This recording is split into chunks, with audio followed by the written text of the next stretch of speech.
Hello and welcome आप सभी का आपके अपनी यूट्यूब चैनल एम के टीचिंग पॉइंट में 29,334 गणित विज्ञान जूनियर शिक्षक भर्ती पर जस्टिस दीपांकर दत्ता बेंच का महत्वपूर्ण फैसला आ चुका है।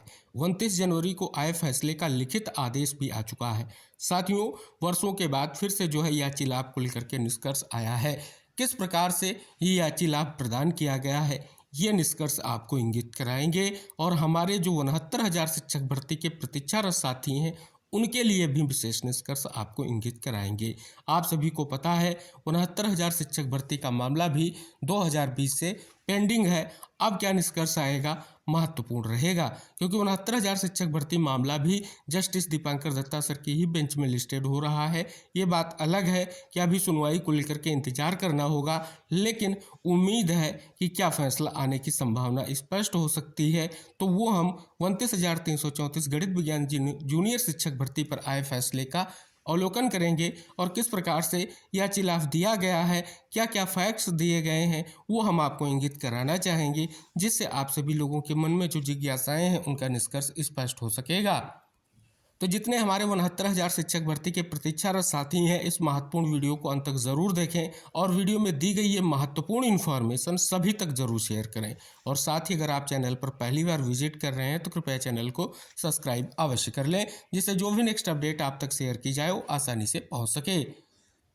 अब यहाँ पर देखेंगे स्पष्ट तौर पर जो जजमेंट आया है, उस जजमेंट का पैरा नंबर 13 बहुत ही महत्वपूर्ण है कि उपरोक्त परिस्थितियों में हम उत्तर प्रदेश राज्य को निर्देश देते हैं कि वह सहायक अध्यापक विज्ञान और गणित के पदों पर नियुक्ति के लिए एकल न्यायाधीश के समक्ष याचिकाकर्ताओं में से प्रत्येक के दावों पर विचार करे। आगे, जिन उम्मीदवारों के अंक सबसे कम अंक पाने वाले उम्मीदवारों से अधिक पाए जाते उन पर विचार किया जाएगा और उन्हें कानून के अनुसार नियुक्ति की पेशकश की जाएगी। यानी मेरिट के बिहाफ पर चयन होगा, जो अभ्यर्थी मेरिट में आएंगे उनका चयन किया जाएगा। आगे, इस स्पष्ट शर्त के साथ ऐसे उम्मीदवार वरिष्ठता के साथ साथ वेतन के बकाये के हकदार नहीं होंगे। ये भी इंगित कराया गया है कि वरिष्ठता को लेकर के और साथ ही बकाया वेतन को लेकर के वो हकदार नहीं होंगे, जो इंगित कराया गया है। आगे साथियों, पैरा नंबर जो 14 है उसका डिटेल जानकारी अगर हम इंगित कराएं, इस आदेश के अनुपालन को सुगम बनाने के लिए हम उच्च न्यायालय में सफल अभ्यर्थियों को यह स्वतंत्रता देते हैं कि वो राज्य के समक्ष एक सूची प्रस्तुत करें, जिसमें यह दर्शाया गया हो यदि वह प्रक्रिया रोक कर नहीं रखी गई होती तो सभी अभ्यर्थियों की योग्यता का आकलन करने के लिए अपनाए गए फार्मूले के अनुसार ऐसे अभ्यर्थियों को कितने अंक प्राप्त होते हैं। यानी अगर बात कर लें तो कहीं ना कहीं विशेष निष्कर्ष। साथ ही यह कार्य यथाशीघ्र पूरा किया जाए, लेकिन बेहतर होगा कि इसे तिथि से 3 महीने के भीतर पूरा किया जाए तथा किसी भी स्थिति में 6 महीने से अधिक समय ना लिया जाए। पॉइंट नंबर 16 बहुत ही महत्वपूर्ण, यह स्पष्ट किया जाता है केवल वह अभ्यर्थी इस योजना का लाभ पाने के हकदार होंगे जिन्होंने 31 दिसंबर 2019 से पहले किसी भी समय हस्तक्षेप, अभियोग आदि की मांग करते हुए रिट याचिकाएं, इंटरलोक्यूटरी आवेदन के साथ इस न्यायालय का दरवाजा खटखटाया है। यानी 31 दिसंबर 2019 से पहले जो भी कहीं ना कहीं याची हैं या कोर्ट की शरण में आए अभ्यर्थी हैं, उन्हीं के लिए ये विशेष तौर पर कहीं ना कहीं आदेश जारी हुआ है, जो आप यहाँ पर पैरा नंबर 16 से निष्कर्ष के तौर पर स्पष्ट हो रहा है। साथ ही अन्य लोगों को इस आधार पर राहत देने से इनकार कर दिया गया कि वे तटस्थ थे। यानी जो ये डेट दी गई है 31 दिसंबर 2019 से पहले वाले जो अभ्यर्थी हैं या पहले वाले जो आवेदक हैं, उन्हीं को मौका मिलेगा। स्पेशली जो कहीं ना कहीं कोर्ट में याची थे, उन्हीं को यहाँ पर कहीं ना कहीं निष्कर्ष देखने को मिल रहा है। अब यहाँ पर आप देखेंगे आखिरकार याचियों को क्यों लाभ दिया गया। आप यहाँ पर देख रहे हैं कि जो सिंगल बेंच की अगर हम बात कर लें तो सिंगल बेंच में आप देखेंगे 16 रिट याचिकाएं फाइल की गई थी, जिनके परपेच में यहाँ पर निष्कर्ष दिया गया है। साथ ही अगर आप देखेंगे इसके बाद निष्कर्ष स्पष्ट हो रहा है कि जो सिंगल बेंच का फैसला था, उस फैसले को जब चैलेंज किया गया स्टेट के माध्यम से, तो केवल और केवल 3 रिट अपीलें ही दायर की गई। 13 रिटों पर एकल न्यायाधीश के निर्णय आदेश को निरस्त कर दिया। यानी स्पष्ट हो रहा है कि 16 की अपेक्षा 3 ही रिटें क्यों फाइल की गई, ये भी आप यहाँ पर कंक्लूजन के रूप में स्पष्ट तौर पर देख भी सकते हैं और पूरे आदेश का अवलोकन करेंगे तो आप यहाँ पर जान भी सकते हैं। तो विशेष तौर पर बहुत ही महत्वपूर्ण निष्कर्ष आपको स्पष्ट हो रहा है कि स्पष्ट तौर पर फिर से जो आप देख रहे हैं एक और महत्वपूर्ण जो है फैसला आ चुका है।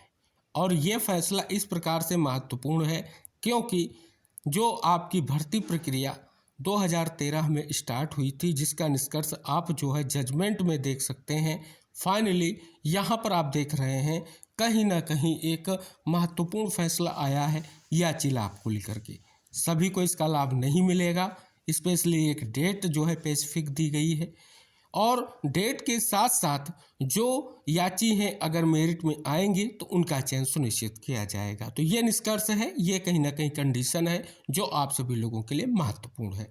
अब बात आती है कि ये जो फैसला आया है, क्या 69,000 शिक्षक भर्ती में कोई ऐसा फैसला आने की संभावना बनती है क्या?